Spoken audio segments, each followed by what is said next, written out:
Welcome back to this special crypto deep dive. This week we are going to do a 5-part series, so strap in and let's get to part 1. Bitcoin wasn't the first attempt at digital money. It was just the first one that survived.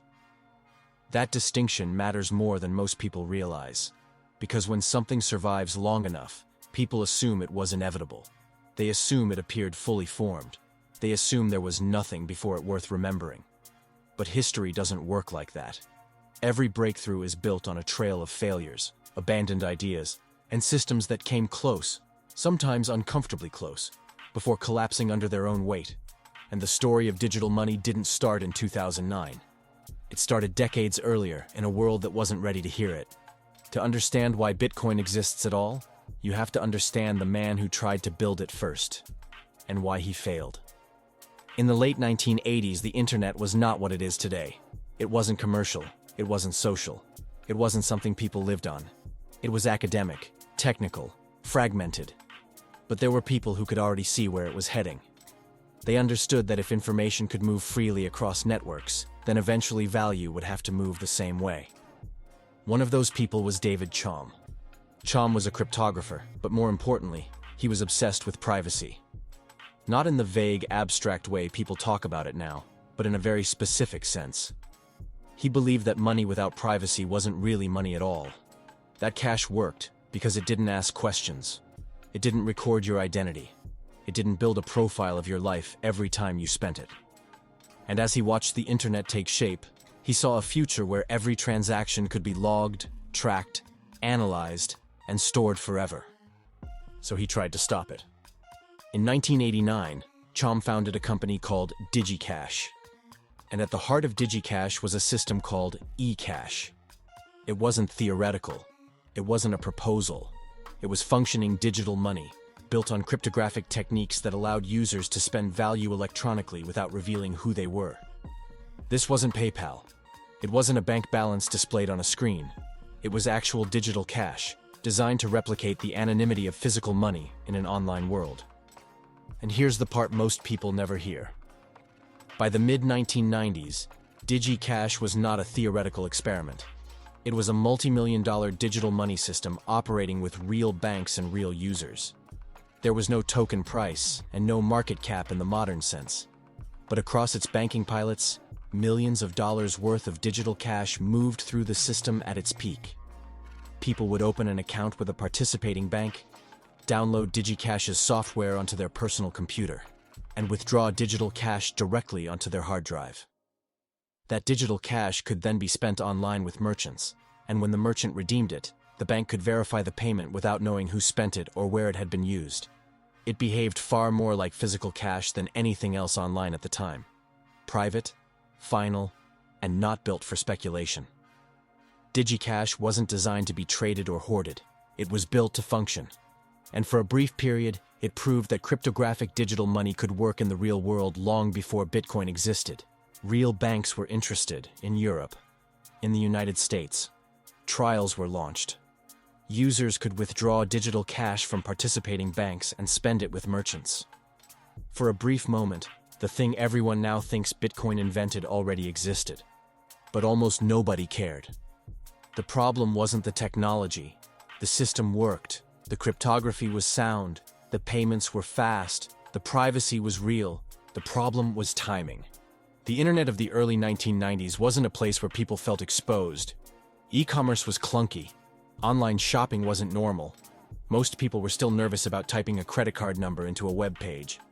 And the idea that corporations or governments might one day track everything you did online sounded paranoid, not prophetic. Chaum was offering a solution to a problem people didn't yet feel. Even worse, DigiCash required cooperation. Banks had to integrate it. Merchants had to accept it. Users had to actively choose it over simpler systems.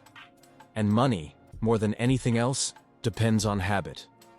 If your friends don't use it, you won't either. If shops don't accept it, you won't carry it.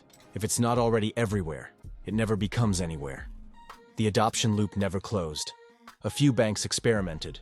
A few merchants participated. But it never reached escape velocity.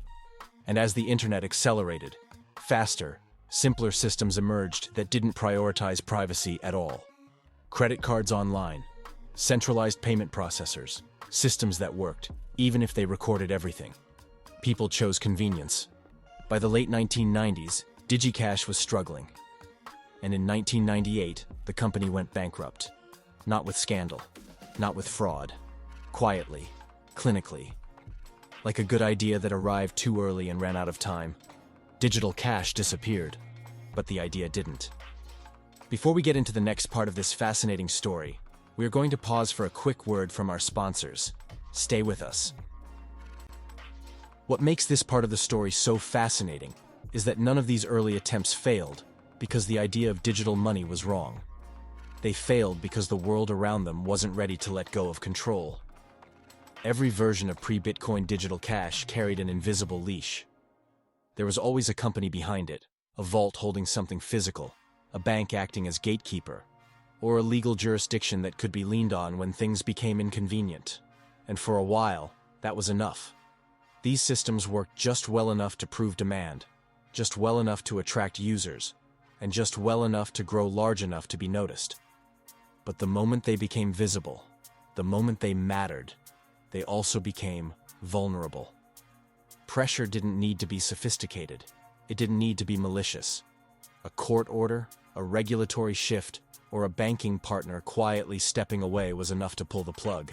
That's the recurring pattern running through the entire pre-Bitcoin era. Not technical failure, but structural fragility. The systems depended on trust in institutions that had no incentive to protect them long-term. And here's the crucial part. Most users didn't see the danger until it was already too late.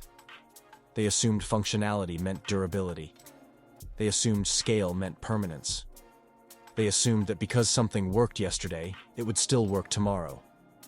But money doesn't survive on good intentions. It survives on resilience. It survives by being boring, dependable, and stubbornly difficult to break. And every time digital money tried to graft itself onto the existing financial world, it inherited that world's weaknesses along with its reach. That's why these early projects matter. Not because they failed, but because they revealed exactly what could not be allowed to fail again. Because the people who cared about it didn't stop thinking. They just stopped trying to commercialize it. The failure of DigiCash taught a brutal lesson that would shape everything that came after it. If digital money needed banks, it would die. If it needed permission, it would stall. If it relied on companies, executives, partnerships, or regulatory goodwill, it would always have a point of failure. The dream survived, but it moved underground, into mailing lists, into academic papers, into small circles of cryptographers and programmers who understood exactly why DigiCash failed and vowed not to repeat the same mistake. And then something interesting happened. As the internet matured, another kind of digital money began to appear. Less idealistic, less privacy-focused, but far more aggressive. In the late 1990s and early 2000s, gold-backed digital currencies emerged. The most famous of these was e-gold. The pitch was simple. Each unit of e-gold represented a specific amount of physical gold held in vaults. It wasn't speculative. It wasn't abstract. It was money backed by something tangible, something people already trusted. And this time, adoption came fast. E-gold spread globally. It became popular in international trade, online commerce, and regions where access to stable banking was limited. For people outside the traditional financial system, this was revolutionary. You didn't need a bank account. You didn't need permission. You just needed an internet connection. But there was a problem hiding in plain sight. E-gold had a center. There was a company. There were vaults. There were executives. There were legal entities operating under specific jurisdictions. And as the system grew, it became visible. Too visible. It attracted legitimate users and illegitimate ones. Fraudsters, scammers, criminal enterprises. Not because the system encouraged crime, but because it worked. It moved value quickly. It crossed borders easily. And it didn't ask many questions. And eventually, that visibility triggered a response. Governments intervened. Investigations followed. Legal pressure mounted. Accounts were frozen. Executives were charged. And the system collapsed. Once again, digital money failed. Not because people didn't want it, but because it could be shut down. And this is where the story gets interesting. Because by this point, the blueprint was almost complete. Digital cash had existed. Gold-backed digital money had scaled. Privacy systems had been tested. Global online value transfer had proven possible. But every attempt shared the same fatal flaw. They all had something you could point at. A company, a server, a vault, a CEO, a legal address. And if something can be pointed at, it can be pressured. Any of this sound familiar yet? Meanwhile, in the background, a different group of thinkers had been working on a much stranger idea. One that wasn't about banks, or gold, or companies, but about incentives. In the late 1990s, cryptographers like Adam Back proposed systems like Hashcash, a way to use computational work as a cost mechanism. Others, like Wei Dai, imagined digital money systems that operated without central authorities.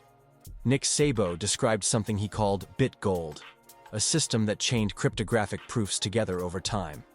None of these systems launched. Not because the ideas were wrong, but because they were incomplete. They lacked a way to coordinate participants at scale.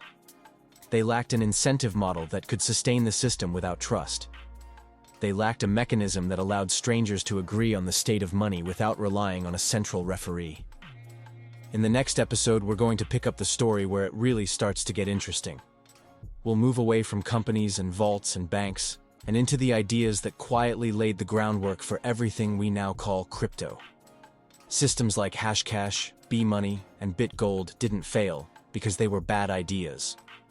They failed because the final piece of the puzzle hadn't been solved yet.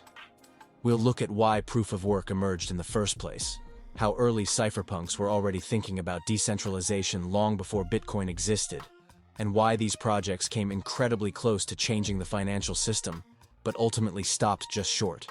By the end of that episode, you'll understand that Bitcoin wasn't a sudden invention. It was the moment all of these unfinished ideas finally clicked together. That's it for today's deep dive. Don't forget to leave your comment, hit follow if you're new, and consider leaving a 5-star rating if you're enjoying the show. We'll be back tomorrow as we continue this series and dig deeper into the real origins of crypto. And as always, we will see you at the top.